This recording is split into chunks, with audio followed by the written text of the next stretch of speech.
Figurinhas e figuraças, começando mais um vídeo para o nosso canal. E hoje é um vídeo de quadrinho.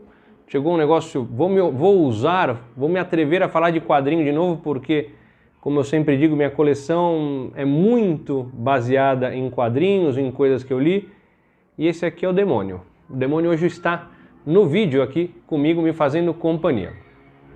Chegou esses dias um quadrinho que eu li lá nos anos 90, foi lançado aqui no Brasil em formatinho ainda pela Abril, que se chamava, aqui está como Batman Legacy, essa versão americana, mas aqui foi lançado como O Legado do Demônio. Então, vou comentar sobre isso aqui, porém antes, eu trouxe aqui coisas que vieram antes desse quadrinho e depois desse quadrinho, e é uma fase que eu considero, se não a melhor, uma das melhores do Batman nos quadrinhos. Então você que é fã de Batman provavelmente vai gostar desse vídeo, provavelmente já leu esses quadrinhos, ou talvez procure esses quadrinhos porque, na minha opinião, vale muito a pena. Ocorre que, antes disso, há uns tempos atrás, pouco tempo atrás, eu fiz um vídeo chamado Desabafo de Colecionador. E fiz uma série de comentários em relação ao que eu acho do mercado desde que eu comecei a colecionar até os dias de hoje. Então, quem acompanha aqui o canal já me conhece muito bem, sabe como é que eu me comporto, como é que eu faço as críticas, mas eu acho que vale a pena eu reiterar algumas coisas, porque tem muita gente nova que chega no canal e tem pessoas também, ou que têm um certo retardo, ou que às vezes agem de má fé, que fazem às vezes comentários, fingem que entendem mal o que eu falei. Então peço esse espaço para vocês que já conhecem aqui o canal, já sabem o esquema aqui do canal, mas eu acho que vale a pena reiterar algumas coisas. Porque esse ano agora faz 8 anos.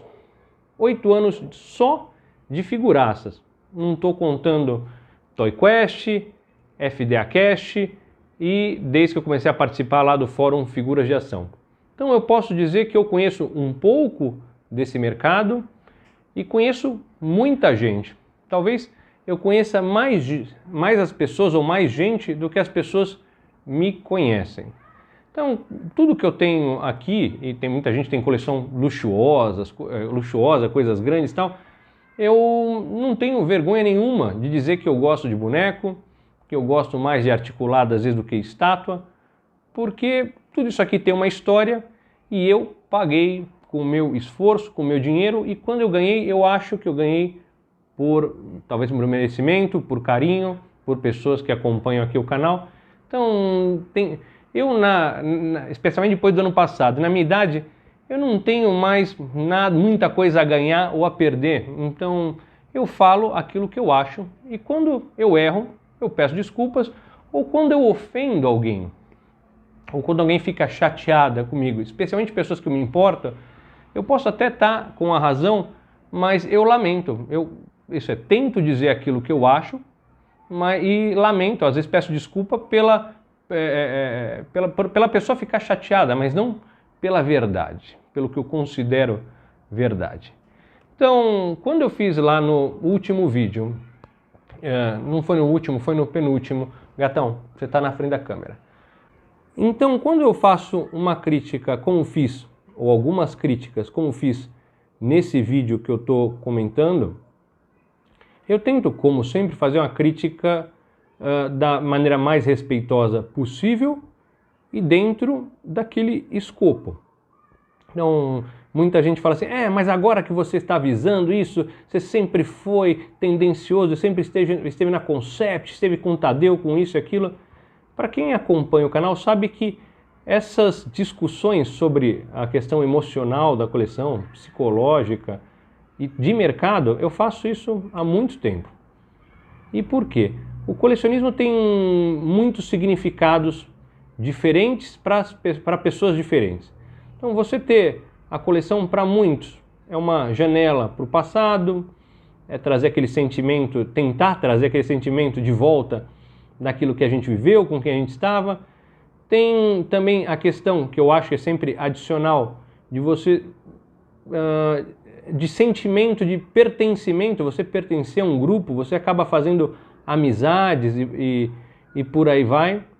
Tem uma questão também de você se desligar do mundo real, da vida real, assim como acontece comigo nos quadrinhos, e você por alguns minutos ou algumas horas, especialmente na hora da limpeza que demora pra caramba, você realmente esquecer aqueles problemas, aquelas coisas que nos afligem, para pensar em algo um pouco mais confortável, vamos falar assim.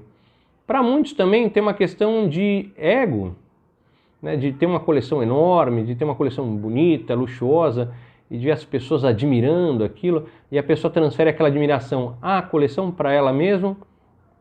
Então, tem diversos significados diferentes para pessoas diferentes. E tem, obviamente, os fabricantes, o lojista e tal, que tem o significado econômico, né, a questão do ganha-pão. Então, quando eu faço, às vezes, esse tipo de crítica, os comentários que eu fiz, às vezes tem uma ou outra pessoa que se sente um pouco chateada ou melindrada porque você está mexendo em algo que ela considera muito importante, emocionalmente importante. Tem gente que tem o fabricante de coração, então quando você fala mal do fabricante ou mal daquela linha, o cara fica ofendido. Tem o lojista ou fabricante que você faz algum tipo de crítica à loja, ao sistema de distribuição, e, de novo, eu converso com muita gente, conheço muita gente, e eu sei que às vezes tem um ou outro que às vezes não entende que é uma crítica pontual a uma situação, não é pessoal aquelas pessoas, quem trabalha lá, não é para a empresa, é uma crítica geral, mas é algo porque você gosta, está ali inserido e você quer que as coisas talvez melhorem, né? Eu sou um cara muito interessado, eu fico ali filosofando com o Tadeu horas e horas da Penzendol sobre mercado. Outro dia estava filosofando um pouco com o Felipe da Taverna do Rei. Então, mas mesmo assim tem pessoas que às vezes ficam chateadas com isso. Então, para essas pessoas aí eu digo, eu lamento, mas é o que eu acho. E se um dia eu achar que eu estou errado, ou fiz fiz um apontamento errado, eu vou pedir desculpa, falar, olha, realmente... E já aconteceu, né? Teve uma vez que eu estava falando sobre, até recentemente, de novo, numa live que eu participei, sobre scalpers, e aí eu estava dando diversos tons de cinza dentro desse termo que todo mundo chama de scalper. E tem gente que também não entende, fala assim, agora você defende o scalper. Não, eu citei uma situação onde existiam scalpers, mas tentando entender por que o cara era um scalper, por que ele fazia aquilo ali. Então, dito isso, eu passei esse vídeo que eu comentei agora há pouco, e estou complementando em relação a ele, eu passei ele, eu acho que é um vídeo que tem mais de 20 minutos, 24, e eu passei o vídeo citando diversos elementos, diversas coisas que vêm acontecendo no colecionismo, que eu venho observado. E aí, ainda em 2 minutos, aproveitei e fiz uma menção também sobre o Awards da Iron Studios.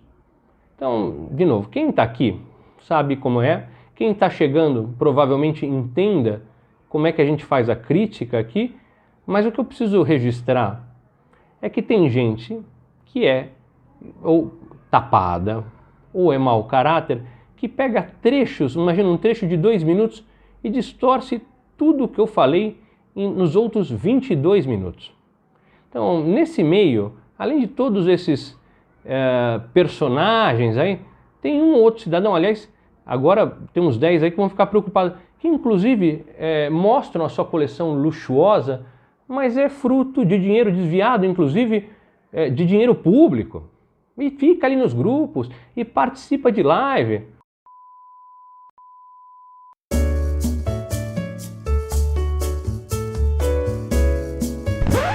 Nos grupos de Hot Toys.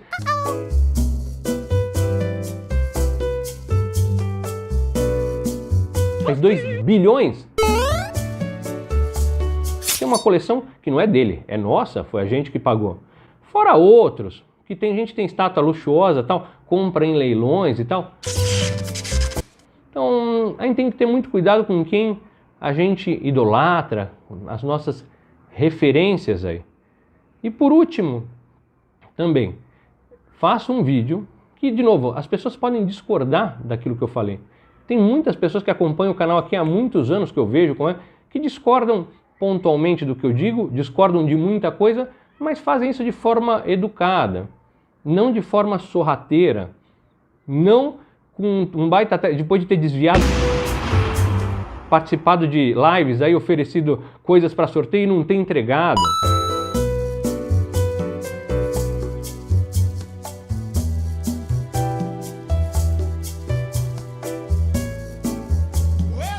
Né, no quesito bandidagem. Mas a questão é, até gente de canal grande, imagina, o cara me encontra na CCXP, me cumprimenta, fala comigo e depois...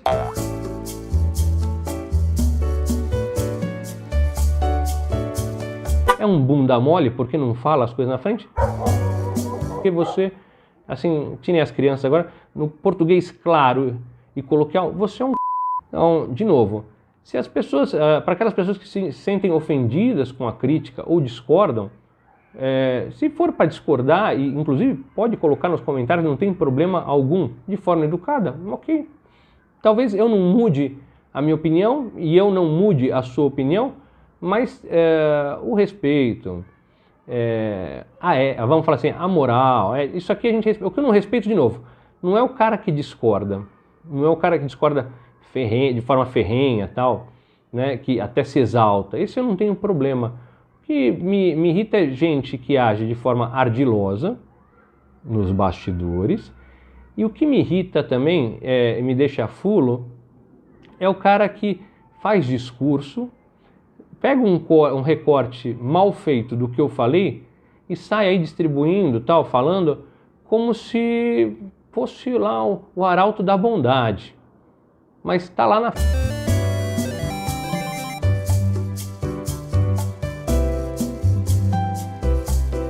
Então, dito isso, peço desculpa por essa introdução, mas vou continuar fazendo o que eu acho que eu tenho que fazer.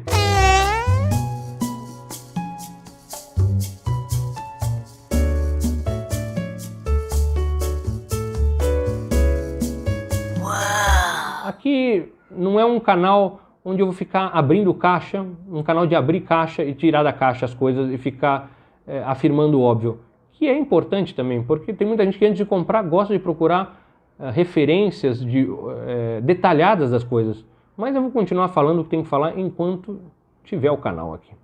Então, peço desculpa para aqueles que já sabem disso tudo que eu falo e tal, mas eu precisava registrar isso, especialmente em função do bunda mole e do outro bandido que gostam de falar aí nos grupos, né? Mas vamos voltar às coisas boas. Chegou para mim recentemente, era algo que eu estava procurando há muito tempo e achei isso no Amazon lá fora, como eu disse, o Batman Legacy. Essa é uma história que aqui no Brasil saiu como Batman, o Legado do Demônio. Esse aqui é o volume 1 e eu não achei o volume 2. Então eu acabei comprando uma outra edição de 1997 que tem um resumo do 1 e do 2. E por que eu gosto tanto dessa história e vou falar um pouco mais dela? Esse enredo aqui faz parte de uma época do Batman nos quadrinhos, lá da editora Abril, quando eu voltei a ler quadrinhos. Então eu lia muito Homem-Aranha, tal, na infância, um belo dia, quando eu era mais novo, fui lá, muita gente tenho certeza que fez isso, fui lá num sebo, vendi tudo e peguei Playboy, Ele e Ela, todas aquelas revistas lá de molecada bronheira e teve um hiato na minha leitura de quadrinhos porque virei um adolescente, aquilo já não me chamava tanta atenção, etc. E voltei a ler com a morte do Super-Homem, que fiz vídeos aqui sobre os quadrinhos, e com a queda do morcego. Então, esta fase, e eu vou chegar nesse quadrinho que chegou, mas eu acho que faço questão de mostrar o que chegou antes, começa com o arco da queda do morcego, que aqui eu tenho 3 volumes que saíram lá fora, isso aqui foi lançado depois pela Panini, recentemente aqui, também pela Eagle Moss. Então, onde o Bane, um novo vilão, acaba quebrando a coluna do Batman. E é uma história muito legal para quem não leu, porque reúne vários vilões do Batman, muitos vilões, e numa estratégia do Bane, que além de muito forte, ele ainda fez uma estratégia de cansar o Batman antes de enfrentá-lo. Então o Batman enfrenta muitos vilões até chegar contra o Bane e acaba tendo a sua coluna quebrada. Só que nesse formato também saiu pela Panini a continuação, que é o lá fora, se eu não me engano saiu como Night Quest, aqui ó, que aí o Batman é substituído pelo Jean Paul e vira um Batman de armadura. Você vê a evolução desse Batman, é um Batman que se torna muito violento, e enquanto isso o Bruce Wayne está lá na cadeira de rodas fazendo a sua quest separadamente. Esse segundo volume, muita gente acha que essa história se estendeu muito, assim como, por exemplo, a saga do clone do Aranha.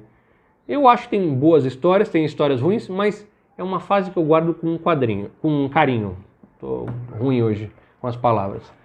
E terceiro, tem o terceiro ato aqui da queda do morcego, que é o Night's End, que é o final, quando o Bruce Wayne começa a treinar para voltar a ser o Batman e enfrenta o Batman anterior, já totalmente louco, com a sua armadura e tal.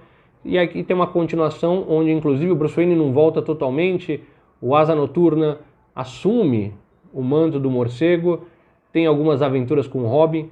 Então é algo que eu li isso no formatinho durante, eu acho que foram 2 anos de lançamento, e foi uma fase, não vou dizer que é uma fase perfeita da vida, mas a gente sempre lembra as coisas como se fossem perfeitas no passado. Mas eu lembro, eu lendo cada quadrinho, indo na banca, procurando, lendo aos pouquinhos isso aqui, me deliciando com algo que, sinceramente, eu não esperava. Hoje em dia a gente sabe tudo que herói morre, fica paraplégico, isso e aquilo, mas naquele momento era uma novidade e eu falei, puxa, não vai mais voltar. Então, pela ingenuidade da idade. E essa história, que é a queda do morcego, também, depois logo em seguida, vem uma fase que chama aqui Contágio, onde Gotham tem uma pandemia muito parecida com o nosso, inclusive com os acontecimentos recentes aqui, uma pandemia geral. Naquela época, o vírus da vez era o Ebola, todo mundo se preocupava, o Ebola, tal, etc. E Gotham é contaminada pelo Ebola. Também mostrei o quadrinho, é um encadernado americano que eu tenho. Não foi relançado isso no Brasil ainda, espero que seja lançado isso no Brasil, porque é uma história bem legal, com muita emoção. E tudo se encaminha para exatamente esses quadrinhos que eu mostrei agora no começo, que é o Legado do Demônio. E por quê? A gente descobre nessas histórias aqui também não lançadas no Brasil, não relançadas, quem espalhou o vírus e que vamos falar assim, o vírus está retornando ainda mais violento do que antes. E a gente descobre que é o vilão Ra's al Ghul que está espalhando isso aí, que é erradicar boa parte da população do mundo. E temos aqui o retorno do Bane, e por isso que eu comecei toda essa história aqui, por isso que eu me estendi um pouco mais, que o Bane o Bane, que começa lá na queda do morcego, que eu mostrei aqui há pouco, é o retorno dele, marca o retorno do Bane e a revanche entre Bruce Wayne e o Bane. Então, o Bane se alia ao Ra's al Ghul, e isso é para contaminar o mundo todo. Uma pena que esse volume 1 aqui, ele tem muitas histórias paralelas relacionadas. E o volume 2 também, só que o volume 2 é impossível de se encontrar. Então eu tive que comprar essa versão resumida que tem o 1 e o 2, mas faltam algumas histórias que eu nunca li, que não saíram aqui, mas eu sei que eu já li uma prévia que mostra um pouco do enredo do Bane até chegar este momento épico aqui vamos falar assim, da batalha final, que nunca é a final. É um quadrinho bem legal. Eu queria que vocês dissessem aí nos comentários se vocês leram esses quadrinhos, porque tudo isso nada mais é que um preparativo para um dos melhores arcos do morcego. Então essa fase toda que eu estou mostrando aqui, provavelmente é a minha fase preferida, não só pelas histórias, mas pelo momento onde eu estava, como eu lia e tal. De novo, não era nada perfeito. Então, naquela época era Durango, não podia comprar encadernados, nem tinham muitos encadernados, mas eu tinha que ficar contando as moedinhas para comprar o meu gibi. E isso aqui tudo vai desaguar num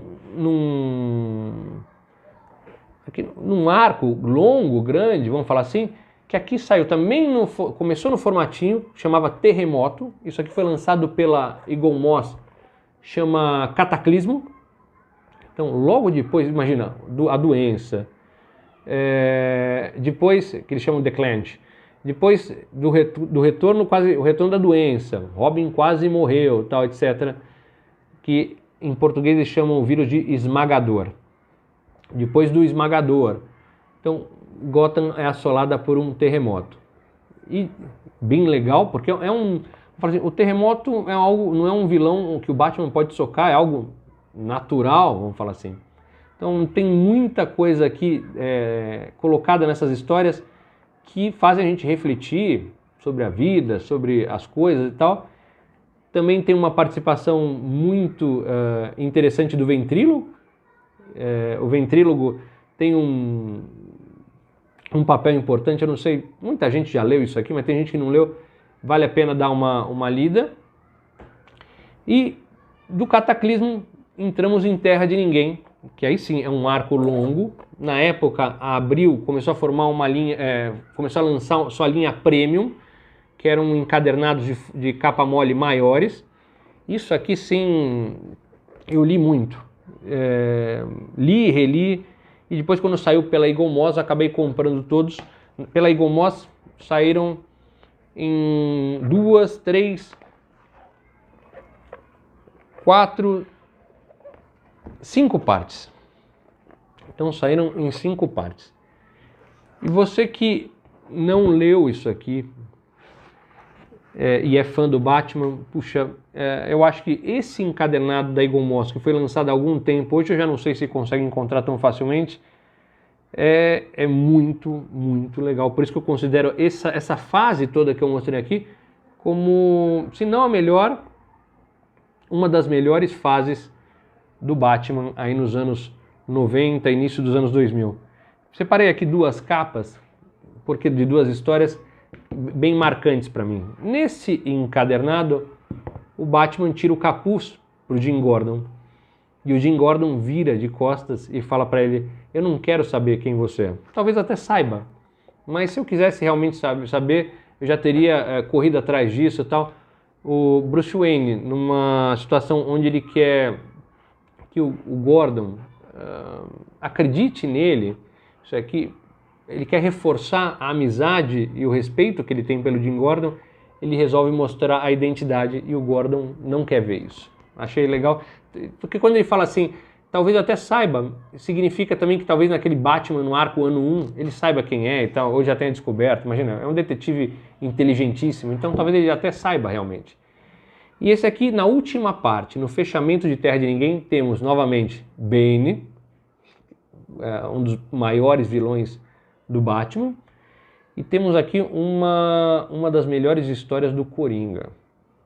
Então, essa fase de Terra de Ninguém também tem muito destaque ao Coringa.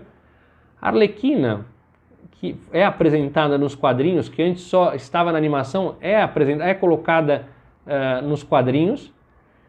E aqui o Coringa, depois de tudo que ele já fez, imagina, matou o Robin, aleijou a Bárbara Gordon, ele ainda, numa cena assim de tirar o fôlego, ele tira a vida da esposa do comissário Gordon. Então, um arco bem legal, mas por que tudo isso aqui? Porque, para dizer que tem coisas que são totalmente relacionadas à nossa nostalgia, ao que a gente viveu, e para justificar o porquê eu gosto tanto desse arco aqui, que chama Legacy lá fora, e aqui saiu como Legado do Demônio.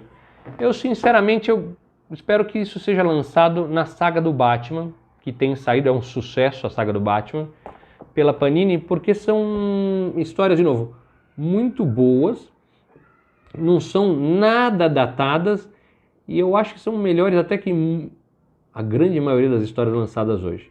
Então, vocês aí velhos que estão aqui no canal comigo e gostam de quadrinhos, tal, e me permitem aqui entrar nessa história dos quadrinhos, se bem que figuraça, quando a gente fala de coleção, é a minha coleção de quadrinhos. Me digam se vocês já leram isso aqui, me digam qual que é desses aqui, qual que é o preferido de vocês, e se há algum outro preferido, alguma outra fase que vocês gostam muito. Eu sei, muita gente vai falar, Cavaleiro das Trevas, tal, não sei o quê, mas eu sei que tem muita coisa boa, e isso aqui provavelmente é a minha passagem preferida. Espero que a gente se encontre muito em breve no próximo vídeo. Até mais. Tchau, tchau. Olha aí, por trás de uma grande mulher sempre tem um escravo tirando foto.